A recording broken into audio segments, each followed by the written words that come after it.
Programme में आपको खुशामदीद कहते हैं। मैं असदुल्ला खान हूँ। इस वक्त मौजूदा सियासी सूरत हाल के तनाजुर में बहुत से सवालात ज़ुबान ज़द आम हैं, लोगों के जहनों में हैं, जिनका जवाब वो ढूंढने की कोशिश करते रहते हैं।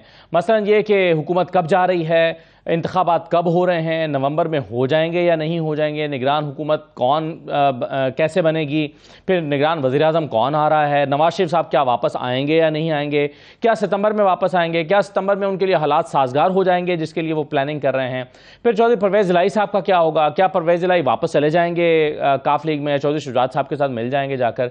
इस्तेहकाम पाकिस्तान पार्टी बनाई गई है, ये इस्तेहकाम पाकिस्तान पार्टी जो है इसका मुस्तकबिल क्या होगा, क्या तहरीक इंसाफ इंतखाबात में हिस्सा ले पाएगी या नहीं ले पाएगी। तो बहुत से सवाल हैं जो इस वक्त लोगों के जहनों में हैं, और ये सारे सवाल जो है वो लोग जहां जहां लोग समझते हैं कि इनके पास कुछ मालूमात होगी, उनसे ये सवाल पूछते हैं।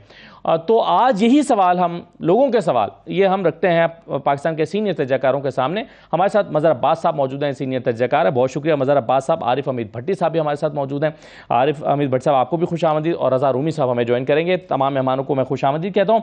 मज़हर अब्बास साहब, ये सबसे पहले तो मैं खैबर पख्तूनख्वा से शुरू करना चाहता हूँ। ये केपी में जो अचानक एक महाज बन गया है हाजी गुलाम अली की या JUI के हवाले से, क्या आपको ये बाय डिज़ाइन लगता है, ये स्क्रिप्टेड है, या ये इत्तफाक है कि सारी ही सियासी जमातें बैक ज़बान मौलाना फजल रहमान और उनके नुमाइंदे हाजी गुलाम अली साहब जो हैं उनकी मुखालफत कर रहे हैं?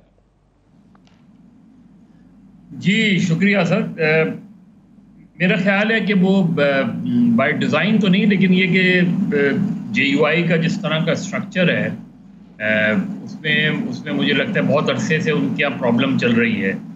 JUI के अंदर भी मसले मसाइल हैं, आज से नहीं कई सालों से हैं, लेकिन मौलाना फजल रहमान किसी न किसी तरीके से उस पर काबू पा लेते हैं। ये कई साल पहले शुरू हुआ था मौलाना शीरानी के वक्त में, और बलूचिस्तान JUI ने सबसे पहले जो है इस मसले पर आवाज़ उठाई थी। मैं मादी की JUI के अंदर की पॉलिटिक्स की बात कर रहा हूँ। ये जो इस वक्त सूरत हाल है कि PDM की जमातें भी गवर्नर के ख़िलाफ़ हैं, JUI के अंदर भी इस आवाज़ें उठ रही हैं, और उसका बहुत हद तक ताल्लुक़ कुछ ऐसी चीज़ों से है। एक तो ये कि ज़ाहिर है ये कोई उसूलों की पॉलिटिक्स तो है नहीं कि किसी उसूल की बुनियाद पर किसी की मुखालफत की जा रही हो। मेरे मफादात को कोई हिट करता है तो मैं शोर मचाता हूँ, मेरा कोई काम नहीं होता तो मैं उसकी मुखालफत करता हूँ। यही सारी पॉलिटिक्स इस वक्त चल रही है, और इसी तरीके से इस वक्त प्रेशर ये बन रहा है कि गवर्नर को तब्दील किया जाए। लेकिन मौलाना फजल रहमान ने एक पोजीशन ली हुई है कि कम वोट में गवर्नर तब्दील नहीं होगा। अब इसमें हमें देखना है कि अगले जब ये गवर्नमेंट ख़त्म होगी ज़ाहिर है 12 अगस्त को, तो सिर्फ वज़राए आला ही तब्दील नहीं होंगे, गवर्नर भी तब्दील होंगे, और नया सेटअप जो हैगा उसमें गवर्नर यही रहते हैं या कोई दूसरे आते हैं, ये हमें देखना पड़ेगा। लेकिन ज़ाहिर है जो मौजूदा गवर्नर खैबर पख्तूनख्वा हैं उनकी मुखालफत जो हो रही है उसकी बुनियादी मकसद यही है कि मफादात का टकराव है, और मफादात के टकराव की लड़ाई है ये। सही है, बिल्कुल ठीक है। लेकिन भट्टी साहब, अब सवाल इसमें एक और ज़मीनी सवाल ये पैदा होता है कि ये अचानक एक जमात को ख्याल आया कि हमारे आज सियासी मफादात को नुकसान पहुंचा रहे हैं गुलाम अली, और फिर बाकी जमातों ने भी उनके साथ शेयर कर लिया ये जो महाज बना, या ये अचानक सारी जमातें बैक वक्त मौलाना के खिलाफ, क्योंकि मौलाना के अपने जो हैं वो शिकवे थे शहबाज शरीफ साहब से, नवाज शरीफ साहब से कि मुझे दुबई मीटिंग में इत्तेमाद में नहीं लिया, तो अपने तो वो शिकवे कर रहे हैं, लेकिन उनके इत्तेहादियों के जो उनसे शिकवे हैं उसका वो जवाब नहीं दे रहे। बिस्मिल्लाहिर्रहमानिर्रहीम। देखिए असद, एक तो होती है मुल्क में वाकई जमहूरियत हो, आइन और कानून के मुताबिक चलती हो, अदारों का एहतराम किया जाता हो। तो पाकिस्तान में जमहूरियत तो तलाशे गुमशुदा है, उसके जगह मुसल्लत गिरोह बना दिए गए। जैसे जरदारी साहब की एक खानदान चलता आ रहा है, शरीफ फैमिली का चलता आ रहा है, वैसे ही मौलाना साहब ने कब्जा किया हुआ है। पाकिस्तान में जमहूरियत तो मैं तो अदब एहतराम के साथ है ही नहीं, तो इसमें इख्तलाफ क्या होगा। तो ये सब कुछ बाई डिजाइन हो रहा है। क्या हो रहा है? By design. दुबई में होने वाली मुलाकात का जो सम अप था मेरी इतलात के मुताबिक कि एक ही डिमांड रखी गई थी कि इन हालात में इलेक्शन तरीके इंसाफ से जीतना मुश्किल नहीं, नामुमकिन हो चुका है। जितनी भी पल्स ली गई, सर्वे किए गए, तो एक शर्त रखी गई कि जब तक तरीके इंसाफ के चेयरमैन कि ये चाह रहे हैं कि जब तक उसको सियासी मंजर से खत्म ना कर दिया जाए, पहले वो जेल जाए, नाहल हो। सोशल मीडिया, नेशनल मीडिया पे ऑलरेडी बाइकआउट है, सोशल मीडिया और इंटरनेशनल मीडिया से भी नजरअंदाज कर दिया जाए। और दूसरा, ये जो पीडीएम का इत्तेहाद है गैर फितरी इत्तेहाद है, किसी जदोजहद की नजर मकसद के लिए नहीं आया। मरियम साहब की एक मिनिस्टर थे, बहुत अच्छे, या थी अच्छी, उनसे बड़ी मुशावरत करती थी, तो मैं भी आजकल उनसे कुछ मुशावरत कर रहा हूं। देखिए, वो इत्तेहाद बना था पीडीएम के एक तरीके इंसाफ के खात्मे के लिए। आपको याद होगा, नून लीग और मौलाना साहब तो इस असेंबली में बैठना हराम समझते थे, कहते थे रिजाइन दे दो। फिर पीडीएम बनी, उसमें जो जलसे जुलूस हुए, वो कोई माइका लाल, नेशनल मीडिया जो आजादी है सहाफत के अलमदार बनते हैं, उनको चलाए ना पीडीएम की तकरीरें, उनके नारे चलाए। उसको एक शख्स को खत्म करने के लिए इनको लाया गया। हाँ, वो मौलाना तो खुद कहते हैं, भट्टी साहब वो कहते हैं कि ये एक तहरीक थी और ये तहरीक खत्म हो गई है, वैसे पीडीएम की जरूरत भी नहीं रही। मौलाना को खुद भी इसका एहसास हो रहा है कि एक मकसद के लिए आई थी, बस वो मकसद पूरा हो गया। नहीं, वो तहरीक नहीं थी, वो गैंग था। माफी चाहता हूँ, तहरीक तो थी। बिलावल भुट्टो ने महंगाई मार्च किया था, उस वक्त महंगाई की सेहरा क्या थी और आज क्या है। मौलाना साहब ने 3 मार्च की और खुद कहा कि हमें गारंटी दी गई कि हम मार्च में चले जाएंगे। तो मुझे बताएं, ये गैर फितरती इत्तेहाद सिर्फ और सिर्फ दूसरों को माइनस करते करते खुद माइनस हो चुका है। ये साफ शफाफ इलेक्शन की सूरत में 70% इन्होंने प्रेस कॉन्फ्रेंस से गन पॉइंट पे अलग करवा ली, मान लिया, या उन्होंने अपनी मर्जी से की। क्या इसके बावजूद वोट बैंक में इजाफा हुआ या कम हुआ? फैक्ट्स तो देखने ये हैं, वो भी इजाफा हुआ। तो अब ये इलेक्शन नहीं चाहते, रह गई निगरान। इन निगरानों से तो बेहतर है कोई मार्शाल्लाह की हुकूमत लगा दी। सही है। तो लिहाजा मेरा ख्याल है अभी इसके इम्तिहान और सही भी है। ये जो आपने सवाल उठाया भट्टी साहब, चले मैं इसी पर आ जाता हूं कि आपने कहा कि इलेक्शन ये नहीं चाहते, लेकिन रजा रूमी साहब, हम अब जितनी चीजें हमें समझ आ रही हैं या खबरें आ रही हैं, उसमें यह पता चलता है कि जरदारी साहब कम से कम इलेक्शन चाहते हैं, बाकी चाहे मौलाना तो नहीं चाहते। ये तो साफ उन्होंने इस बात का इजहार भी कर चुके हैं। नून लीग भी दो ग्रुप्स में तकसीम दिखाई देती है कि इलेक्शन हो जाए या वक्त पर हो या 6 महीने 8 महीने चले भी जाएं ऊपर तो कोई फर्क नहीं पड़ता, बल्कि फायदा ही है। लेकिन जरदारी साहब की हद तक तो वो इलेक्शन चाहते हैं नवंबर में और इस बात पर वो जोर दे रहे हैं। क्या ये बात दुरुस्त है? वाज़ेह बात है, पाकिस्तान पीपल्स पार्टी का मौकफ शुरू से यही रहा है कि इलेक्शन वक्त पर होने चाहिए, आइन के जो शिके हैं उनके मुताबिक होना चाहिए। और मैं समझता हूं कि अगर आपको याद हो तो से भी मुज़ाकरात हुए थे इसी कोलिशन के, असद उमर साहब और फवाद चौधरी साहब ने इसकी तस्दीक कर चुके हैं, और उसमें सितंबर की डेट जो है वो भी तय हो गई थी, लेकिन उस पर नहीं माने। अब देखिए ना, ये बात हो रही है कि कौन क्या चाहता है कौन नहीं चाहता। ये तो 9 मई से पहले वाकयात जो थे वो उसी तरफ जा रहे थे कि उनका ये कहना था कि भाई एक दिन पे आप इलेक्शन करवाएं, आप अलग अलग एक सूबे में दूसरे सूबे में और मरकजी इलेक्शंस जो है वो उनको फर्क डेट्स पे ना करें। इलेक्शन कमीशन की भी गालिबन यही ख्वाहिश थी, और वो मुज़ाकरात भी हो गए, जो कि जमहूरी तरीका होता है, पार्टीज आपस में बात करती हैं, पार्लियामान में जिनकी रिप्रेजेंटेशन है उसको नहीं माना, क्योंकि यहां पर इलेक्शंस जो हैं उनको इस्तेमाल किया जा रहा था अवाम की नुमाइंदगी के लिए नहीं, बल्कि जो इदारे हैं, इंस्टीट्यूशंस हैं, जमहूरियत का जो अमल है उसको अपने ताबे करने की, एक शख्स की मर्जी के ताबे करने की। यानी कि उनका जब दिल चाहे तो वो एक असेंबली तोड़ दें पंजाब की, बगैर उनके नुमाइंदों से पूछे हुए, बगैर अपनी पार्टी की कंसेंसस बिल्ड किए हुए, जब चाहा दूसरी असेंबली तोड़ दी, और पहले पार्लियामेंट से उठ गए 151 एमएनएज एक पार्टी के हों, और वो अगर फर्ज कीजिए कि तरीके अदम एतमाद में अपनी वजीर आजम की नशिस्त खो दे तो क्या वो असेंबली छोड़ देती है? और आज यही है, ये जो हम देख रहे हैं, ये एक के बाद एक किए गए गलत फैसलों ने जमहूरियत को जो नुकसान पहुंचाया है, आज हम वहां पे उस मकाम पे खड़े हो गए जहां पे एक मार्शल लॉई टाइप एक सूरत हाल बन चुकी है। और उसके जिम्मेदार कौन है? ये भी आपको ये सवाल करना जरूरी है कि कौन पार्लियामेंट को जो है कुछ ना काबिल समझे, वहां से अपने एमएनएस हटा ले, इस्तीफे दिलवा दे, बाद में कहनी है वो इस्तीफे दोबारा नामंजूर कर लिए जाएं, फिर 2 सूबाई असेंबलियां तोड़ दी जाएं, और फिर जब वो बात ना मानी जाए तो उसके बाद आप जाके तो हमले कर दें जो मिलिट्री इंस्टॉलेशंस के ऊपर, या वहां पे पुरअमन एहतजाज के लिए भी गए थे तो वहां पे बच्चे जाकर तोड़फोड़ करके आग लगा दे, दुनिया में तमाशा बना दें पाकिस्तान का, पाकिस्तान की रियासत का। ये ना जमहूरियत है और ना ये सियासत है। आई एम सॉरी टू से, ये फिस्तायत का एक अमल है। पीडीएम की जमातें कोई दूध में धुली नहीं है, हम उनकी कोई तर्जुमानी नहीं कर रहे, और वो भी बहुत गलतियां कर चुके हैं और कर रहे हैं मतवातिर, लेकिन उसका ये मतलब नहीं कि ये यकसर जो है ये बात भूली जाए कि यहां पर टाली दो हाथ से बचती है। सियासी कुव्वतें इस वक्त आपस में बरसरे पैकार हैं। एक तरफ तो ये कोलिशन वर्सेस तहरीक इंसाफ है, और फिर इस कोलिशन के अंदर जो है वो आपस में इलेक्शन के करीब आने से झगड़ा शुरू हो चुका है।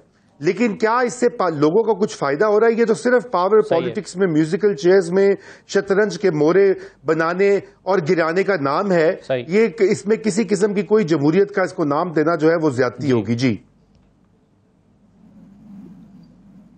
बिल्कुल सही है सर। मजहर अब्बास साहब, अब ये जो अभी 3-4 गलतियों का वैसे तो रजा रूमी साहब जिक्र कर रहे थे, लेकिन अब वो वक्त आ नहीं पहुंचा है जिस वक्त के लिए उस वक्त पीडीएम की जो मुज़ाकराती टीम थी वो ये कह रही थी कि मुज़ाकरात करें तो इस पर इलेक्शन करा दें। उस वक्त पीटीआई अगर मान जाती तो क्या ये दिन नहीं देखना पड़ता? नहीं, पीटीआई की गलतियों में से एक गलती ये थी, 9 मई ये गलती है, फिर उससे पहले कि मुज़ाकराती अमल से बाहर निकल आना ये पीटीआई की गलती थी, और असम्बलियां तोड़ देना पीटीआई की गलती थी। इनमें से कौन सी ऐसी गलती ना किया होता तो आज तहरीक इंसाफ की तारीख पे मुख्तलिफ होती और पाकिस्तान की तारीख पे मुख्तलिफ होती? देखिए, पाकिस्तान की तारीख तो खैर वैसी ही रहती, लेकिन बाकी जो तारीख है दोनों तरफ देखें। एक सिनेरियो ये है कि पीटीआई ने क्या गलतियां की, पीटीआई के चेयरमैन ने क्या गलतियां की, कुछ की, रजा रूमी ने निशानदेही की, वो बिल्कुल दुरुस्त है कि आप अपनी ही फील्ड दूसरे को, अपना ही स्पेस दूसरे को नहीं देते। और जो खैबर पख्तूनख्वा और पंजाब असेंबली वाला फैसला है वो तो सुसाइडल मिशन था, और उस सुसाइडल मिशन में आज देखें चौधरी परवेज़ इलाही जेलों में पड़े हैं।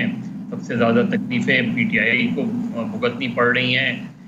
2 प्रोविंसेस प्लस गिलगित बल्तिस्तान जहाँ बिल्कुल कंफर्टेबल गवर्नमेंट्स थी तीनों की, तीनों जगह पीटीआई की, कौन छोड़ता है? मुझे बिल्कुल इसमें कोई भी पीटीआई का चेयरमैन समेत कोई भी सियासी मंतक को मुझे समझा दे कि ऐसे ग्राउंड कौन दूसरे के लिए स्पेस करता है। बिल्कुल स्मूथ सेलिंग थी, और आपने सिर्फ अपनी पार्टी को ऑर्गेनाइज करके अगले इलेक्शन में जाना था।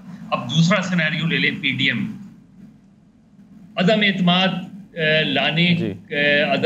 लाने का फैसला क्या पीडीएम का था, या अदम एतमाद लाने का फैसला जनरल बाजवा का था? और जो जिन पार्टियों से मिलकर अदम एतमाद लाई गई, ये वही तो पार्टियां थी जिन्होंने हुकूमत बनवाई थी, ये पीटीआई की हुकूमत बनवाई थी।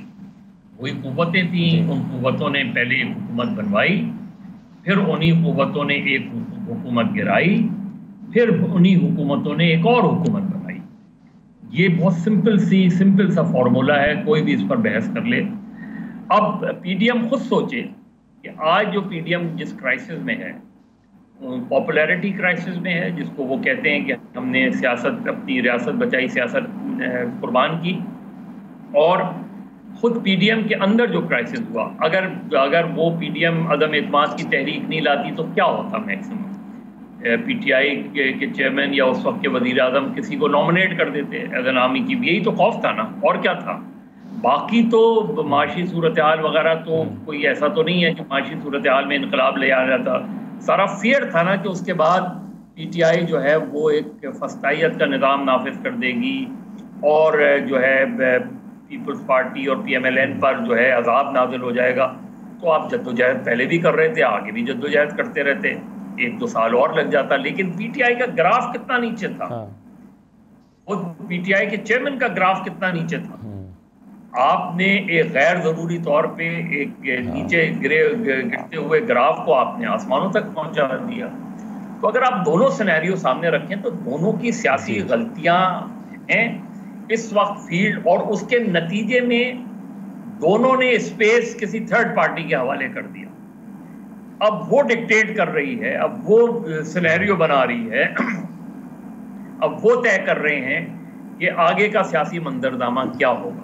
तो मेरा ख्याल है दोनों को अपनी अपनी सियासी गलतियों से सबक सीखना चाहिए, और एक ऐसी तरफ आगे बढ़ना चाहिए कि इलेक्शन किसी भी तरीके से इलेक्शन फ्री एंड फेयर हो, पॉलिटिकल टेम्परेचर्स नीचे आए, और एक आगे अगर आप सिस्टम को बेहतर बना सकते हैं, सिस्टम बना सकते हैं, तो आप गुफ्तगू का रास्ता जो है वो इख्तियार करना चाहिए, बजाय इसके कि तसादुम का रास्ता इख्तियार करें। सही है मदर साहब, मगर एक मामला, चूंकि मैं भट्टी साहब तो ये कह रहे हैं कि इलेक्शन होते ये जमातें इलेक्शन नहीं चाहती। अच्छा, अब उसमें आज प्राइम मिनिस्टर साहब ने ये कहा कि हम वक्त से पहले घर चले जाएंगे, बल्कि मैं आपको मुख्तसर सा उनका शॉर्ट सुनवा भी देता हूं। कल खबरें ये रिपोर्ट हो रही थी कि जरदारी साहब की मीटिंग के साथ कि जी 12 और 13 की रात आईनी मुद्दत जो है ये मुकम्मल करेगी। इसका मतलब ये लग रहा था कि शायद 4 दिन में इलेक्शन होंगे, लेकिन आज उन खबरों की शायद तरदीद एक तरह से उन्होंने जारी किया। उन्होंने कहा कि नहीं, हम तो वक्त से पहले जाएंगे, फिर इसका मतलब है कि 90 दिन में होंगे। चलिए मैं एक ब्रेक ले लेता हूँ, ब्रेक का वक्त है, फिर ब्रेक से वापस आकर इस पर हम बात करते हैं। और फिर ये भी कि जो माहौल बन रहा है इलेक्शन का माहौल, या चलिए हुकूमत जाएगी, इंटरम सेटअप आएगा, इलेक्शन 2 महीने में हो या 3 में हो, उसका उस सिनेरियो में कौन कहाँ खड़ा है। इस्तेहकाम पाकिस्तान पार्टी कहाँ खड़ी है, खुद नून लीग कहाँ खड़ी है, और मौलाना फजलुर रहमान की काफ़ी मुखालफत पैदा हो रही है JUI में, उसमें खैबर पख्तूनख्वा में, तो वहाँ क्या होगा। ब्रेक लेकर वापस आते हैं।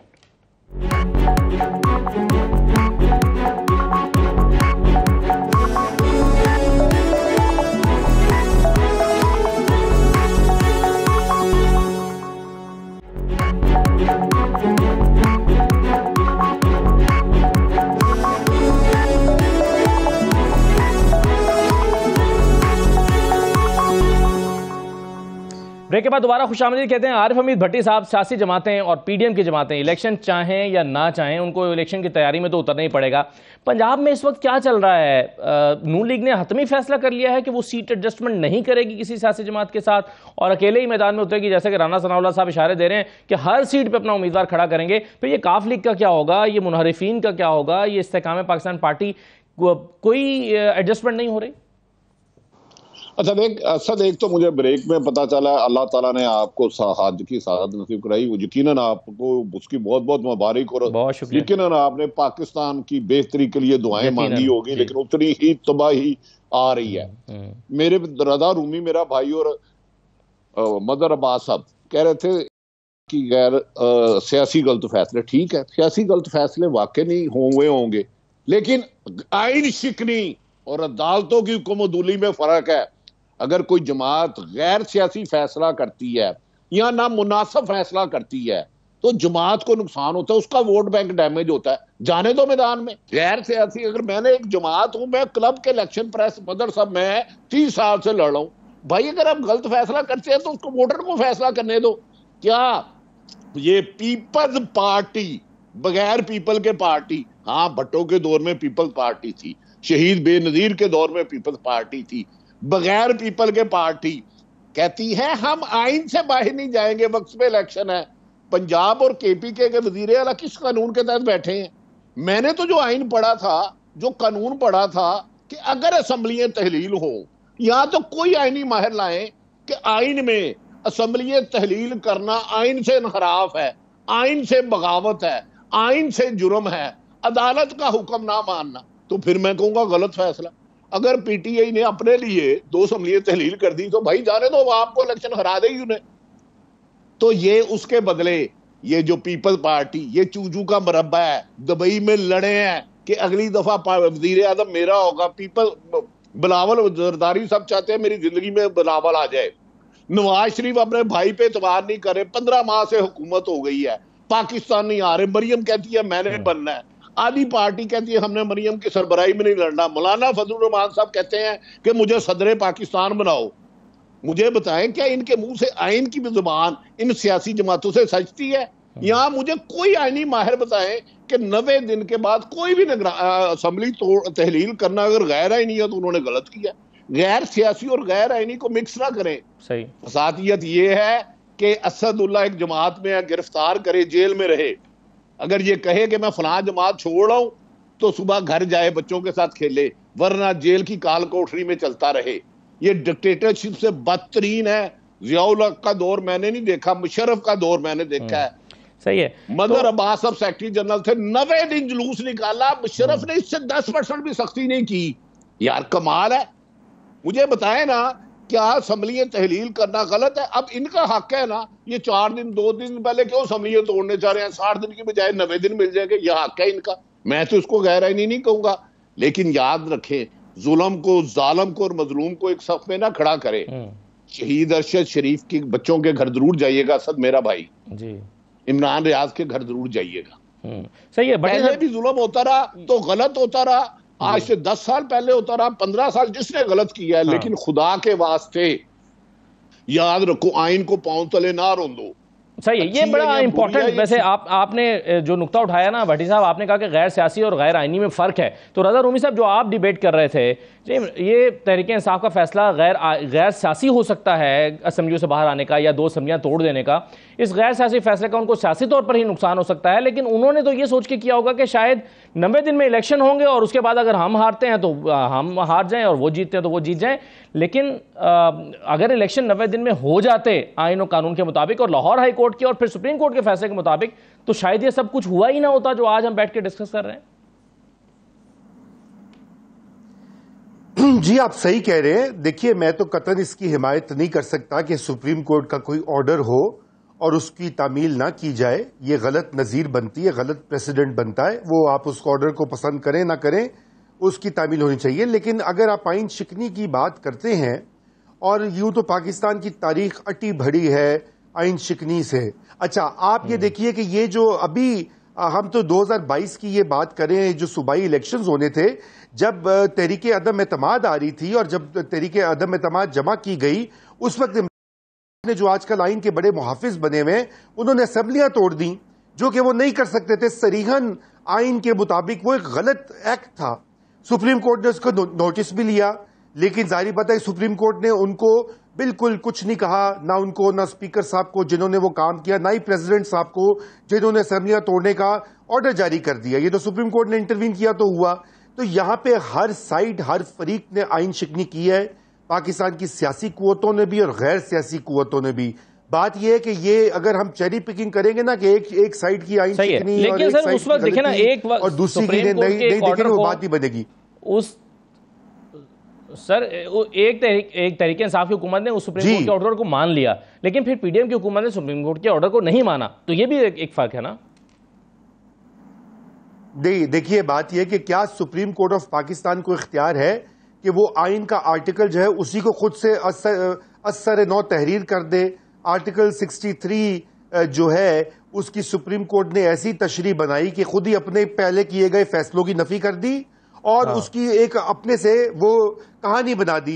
ये सुप्रीम कोर्ट के जज साहिबान अपने मुख्तलिफ नोट्स में लिख चुके हैं। ये बात मैं नहीं कह रहा, ये मेरा जाती ख्याल नहीं है। जस्टिस अतर बिनल्ला ने कहा कि ये असेंबलियां, ये सवाल उठना चाहिए कि ये असेंबलियां जो तोड़ी गई खैबर पख्तूनख्वा और पंजाब की, क्या ये फैसला अच्छी नीयत के साथ था या बद नियती के लिए था या सियासी फैसला था? क्योंकि असेंबली जो होती है वो अवाम की नुमाइंदगी का हक होता है आइन में। नहीं, एक शख्स नहीं कुछ बात करना चाहूंगा नहायत एहतराम से। जी भट्टी साहब ऐड करना चाह रहे हैं। मदर साहब से अदब नहीं, जस्टिस असद बिनल्ला साहब कैसे कह सकते हैं आइन की तशरीह करना है, वो कह दें कि गलत है। यहाँ वो इख्तियारात ले ले किसी भी अक्सरियत पार्टी से, भाई आप रदाई नहीं दे सकती, आइन में अमेंडमेंट कर लें, 100 दफा कर लें। मां डिक्टेटरशिप के तो रजा रूमी ने ठीक है, चाहे जियाउल्लाह को, मुशर्रफ हो, उसे तो साफी पसंद कर ही नहीं सकता, वो तो साफी अपने लिए गाली समझता है। वो तो अगर कोई गलत करे तो चलो ठीक है, उनके खिलाफ आवाज है। सही है भट्टी साहब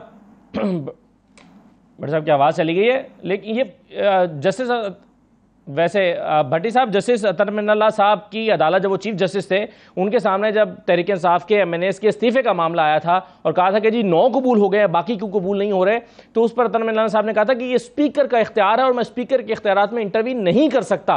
तो बैसर अली जफर साहब की बहुत बहस हुई थी वहाँ पर। तो यहाँ भी ये मामला जो है वो स्पीकर ने असम्बलियाँ तोड़ी और या स्पीकर साहब ने जो फैसला किया उसमें वो समझते हैं अतर बिनल्ला साहब की ये जो है वो देखना चाहिए। असद भाई, मैं आपसे एक जो आपने बड़ा अच्छा नुक्ता उठाया है स्पीकर के इख्तियारात का। इसी तरह इलेक्शन कमीशन एक आजाद और खुद मुख्तार इदारा है। सुप्रीम कोर्ट उसके इख्तियारात खुद सलब नहीं कर सकती, ना ही वो एग्जीक्यूटिव के इख्तियारात कर सकती है और ना ही एग्जीक्यूटिव या पार्लियामेंट सुप्रीम कोर्ट के इख्तियारात जो है अप्रोप्रिएट कर सकते हैं। ये आइन की स्कीम है, इसके साथ भी खिलवाड़ किया गया है। यहां तो ऐसा काम हुआ है कि सुप्रीम कोर्ट जो है कभी डैम बना रही है। बिल्कुल सही है सर, ये तो हमारे यहाँ बहुत इसमें डिबेट होती है कि अपने दायरे कार में रहकर हर इदारे को काम करना चाहिए। जी जी जी बिल्कुल जी। मैं मजहर साहब की तरफ आना चाह रहा था। मजहर साहब, जी मजहर साहब, ये बताइए कि अब नवाज शरीफ का भी जिक्र हो रहा था, नवाज शरीफ साहब को क्या सही लग रहा है कि सितंबर में अगर वो आते हैं तो उनके लिए कुछ सहूलत पैदा हो जाएगी या उनके लिए कानूनी और आईनी रास्ते थोड़ा बेहतर तरीके से खुल जाएंगे? देखिए, मियाँ साहब की तो पॉलिटिक्स मेरी समझ में नहीं आती। वो जब भी क्राइसिस होता है मुल्क से बाहर चले जाते हैं और अपने लिए जब भी उनको सहूलत होती है मुल्क में आ जाते हैं। 2000 में जब उनकी ज़रूरत थी कि वो मुल्क में रह के पार्टी चलाते, पार्टी की जनरल मुशर्रफ के ख़िलाफ़ जद्दोजहद करते, तो वो जनरल मुशर्रफ से दस्तखत करवा के उस पर दस्तखत करके 10 साल के लिए चले गए। यही काम उन्होंने पीटीआई के दौर में किया। आप ऐसी सीरियस सूरत हाल थी कि खुदा न खास्ता ऐसा लग रहा था जैसे पता नहीं क्या सिचुएशन हो गई है। आप गए, आप इलाज कराते, इलाज करा के वापस आ जाते, भले आपको जेल जाना पड़ता। 3-3.5 साल आप वहाँ रहे हैं ये, और अपनी गवर्नमेंट के दौर में वापस नहीं आए, यानी पिछले 15 महीने में वो वापस नहीं आए। और जब शहबाज शरीफ वज़ीर आज़म नहीं रहेंगे, निगरां वज़ीर आज़म होंगे, वो आते नहीं आते वो एक अलग सवाल है। लेकिन ये तो तय है ना कि शहबाज शरीफ की गवर्नमेंट में मियाँ नवाज शरीफ पाकिस्तान वापस नहीं आए। देखिए, जो आरिफ अमीन भट्टी साहब बात कह रहे थे, मैंने तो कभी भी नहीं कहा कि ये कोई गैर आईनी फैसला था। मैंने तो उसे गैर सियासी फैसला कहा। वो खुद एडमिट करते हैं, उनकी पार्टी एडमिट करती है कि गलत फैसला था हमारा, इसलिए कि आप कौन छोड़ता है अपनी विकेट और क्यों छोड़े और किस लिए छोड़े। आपके लिए सामने एक इलेक्शन नजर आ रहा है, मुल्क में आम इंतखाबात का नजर आ रहा है कि अक्टूबर में इलेक्शन होने ही होने हैं। तो आप एक ऐसी सिचुएशन क्यों डेवलप कर रहे हैं जो अल्टीमेटली आपको प्रॉब्लम में ले जा सकती, इवन इलेक्शन उस वक्त होते या नहीं होते। आप एक ऐसी सिचुएशन क्यों क्रिएट कर रहे हैं जब आपको पता है कि 6 महीने बाद इलेक्शन हो जाने हैं। तो मैं तो उसको एक एपॉलिटिकल डिसीजन जिससे पार्टी को नुकसान हुआ, उसमें देखिए सिर्फ किसी शख्स की पॉपुलैरिटी मैटर नहीं करती। पार्टी को जो क्राइसिस फेस करना पड़ा, पार्टी को पिछले 15 महीने में जो क्राइसिस फेस करना पड़ा, आपने एक लॉन्ग मार्च किया, उसके बाद आपने खुद कहा, मैं किसी और की बात नहीं कर रहा, कोट अनकोट, कि वो लॉन्ग मार्च हमारी गलती थी, हमारी तैयारी नहीं थी। फिर आपने एक और लॉन्ग मार्च किया, वो पिंडी में किया, पिंडी तक किया जी। फिर आपने, इसलिए अगर आप असिस्ट करें, उस वजह से कह रहा था पीडीएम का तो मैं पहले दिन से कह रहा हूँ कि वोट ऑफ नो कॉन्फिडेंस मेरे लिहाज से बहुत डिजास्टर्स डिसीजन। वो अपनी जस्टिफिकेशन दे सकते हैं, गैर सियासी फैसला था जी, सही, गैर सियासी फैसला, नुकसान हुआ ना। पीडीएम मार्च 2022 में कहाँ खड़ी थी और आज 2023 में कहाँ खड़ी है पीडीएम, खुद ही असेस कर ले, मैं तो नहीं कह रहा। और उसके बदले में पीटीआई जब कहाँ खड़ी थी और पीटीआई आज कहाँ खड़ी है। ये पॉलिटिकल डिसीजंस तो ऐसे, पॉलिटिकल एनालिसिस तो ऐसे ही होता है। साहब, एक छोटा सा मज़हर साहब, एक छोटा सा ब्रेक लेकर मैं वापस आता हूँ। 2-3 चीज़ें ज़रा, हम अभी जो सीट एडजस्टमेंट की बात कर रहा था, पंजाब में सूरत हाल बन क्या रही है, क्योंकि सब कह रहे हैं कि हमारा वज़ीर आज़म होगा, पीपल्स पार्टी और PMLN के अंदर भी एक दौड़ है, फिर चौधरी परवेज़ इलाही साहब क्या काफ लीग में वापस आएंगे, और काफ लीग जो है उसका क्या, यानी पावर शेयरिंग फार्मूला बन पा रहा है या नहीं बन पा रहा। ब्रेक के बाद वापस आते हैं।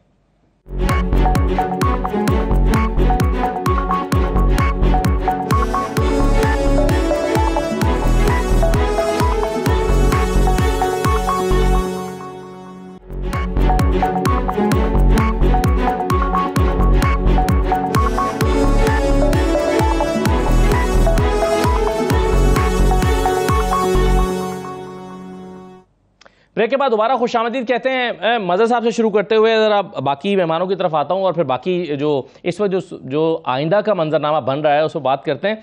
मज़हर साहब, पीपल्स पार्टी इस वक्त ये सोच रही है कि अगर वो 80 के करीब सीटें लेने में भी कामयाब हो जाए तो और वो PMLN को कोई 10 सीटों से भी पीछे छोड़ दे तो फिर कमोबेश इसी किस्म का इत्तेहाद दोबारा बन के हुकूमत बना सकते हैं। फ़र्क ये होगा कि फिर वज़ीर आज़म शहबाज शरीफ नहीं होंगे, वज़ीर आज़म बिलावल बन जाएंगे अगर उनकी अक्सरियत हो जाए, चाहे वो थोड़ी ही सी अक्सरियत हो। आपको ये इसका कितना इम्कान दिखाई देता है? देखिए असद, अगर कोalition गवर्नमेंट बनती है इलेक्शन के बाद, PDM और उनके इत्तेहादियों की अगर गवर्नमेंट बनती है तो ऑब्वियसली एक तो बहुत बहुत ऑब्वियस सी बात है कि प्राइम मिनिस्टर अगर एक पार्टी का होगा तो चीफ मिनिस्टर पंजाब दूसरी पार्टी का होगा। और उस नुक्ता नज़र से अगर हम देखें तो जाहिर है PMLN प्रेफर करेगी chief minister over prime minister. वो प्रेफर करेंगे कि पंजाब उनके हाथ में वापस आए। लेकिन ये सारी चीज़ें जो हैं ये लिंक्ड हैं कि इलेक्शन कैसे होते हैं, किस तरह होते हैं, PTI को कितना स्पेस मिलता है इलेक्शन में और PTI किस पोजीशन में आती है इलेक्शन के अंदर, PTI के चेयरमैन उस इलेक्शन का हिस्सा होते हैं नहीं होते हैं। ये पूरी पॉलिटिक्स रिवॉल्व उसके ज़रिए कर रही है ये सारी चीज़ें।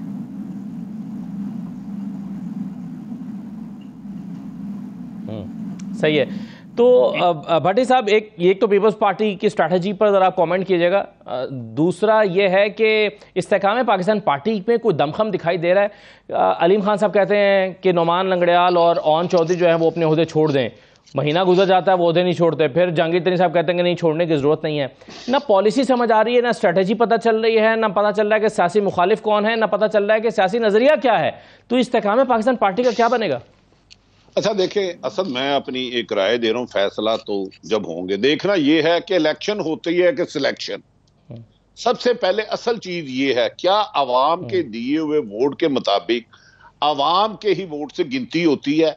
दुबई में जो सिलेक्शन के लिए हुआ, सदर मेरा, सेक्रेटरी मेरा, सदर मेरा जी। अगर आप किसी एक सियासी जमात को इलेक्शन में हिस्सा ही नहीं लेने देते जो मकबूल सर्वों के मुताबिक मकबूल तरीन है, फिर तो वो इलेक्शन होंगे नहीं। एक फ्रॉड होगा, एक कब्जा ग्रुप आएगा, कोई इधर से पड़ेगा, कोई इधर से पड़ेगा, जिसके पास ज्यादा गनमैन होंगे, जिसके पास ज्यादा पैसा होगा, खरीदो फरोख्त कर लेगा। मुझे 85 के गैर जमाती इलेक्शन याद आ गए हैं।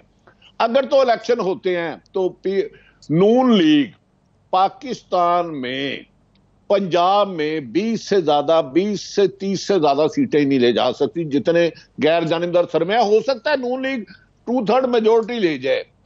देखिए सर, ये कोई मुकाबला नहीं है कि मुझे और रजा रूमी को आपके स्विमिंग का मुकाबला करो। रजा रूमी के दोनों हाथ बांध दो, दोनों टांगे बांध दो, दोनों आंखें बांध दो और मुझे खुला छोड़ दो। 4, 8, 10 हेल्पर भी दे दो, जल्दी से इसको आगे करके जीत के करीब ले जाओ।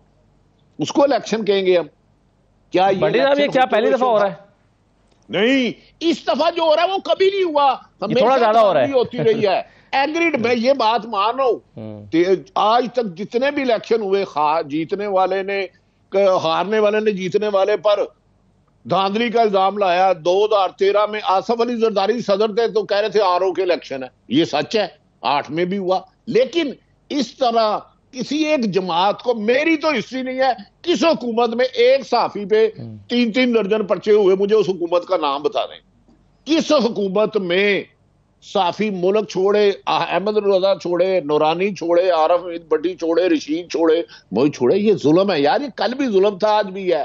तो इलेक्शन में ये हुकूमत नहीं जाएगी, मेरी अपनी असेसमेंट है, बीइंग ए रिपोर्टर खबर है। जब तक ये तरीके इस को साइड में ना करें, ये अपोजिशन में नहीं आने के काबिल रहेंगे। 80 सीटें सारी जमातों की बात करें भट्टी साहब, यानी शमूल पीपल्स पार्टी, क्योंकि पीपल्स पार्टी लग रहा है कि इलेक्शन चाहती है।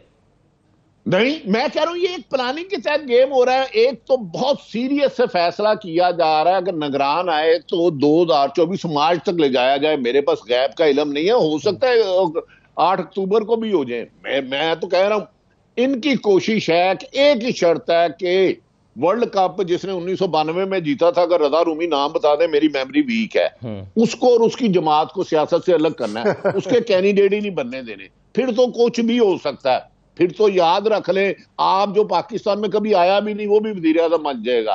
यार अपने भाई की हुकूमत पे एतबार नहीं कर रहे, 2 गैर जमहूरी हुकूमत है, सुप्रीम कोर्ट का हुक्म नहीं मान रहे, सिलेक्शन कमीशन, वो माफी चाहता हूँ बार बार, सिलेक्शन कमीशन क्या उसका नाम है असल? यार असद आप तो हज से आए हैं यार, क्या नाम है? Election commission of Pakistan.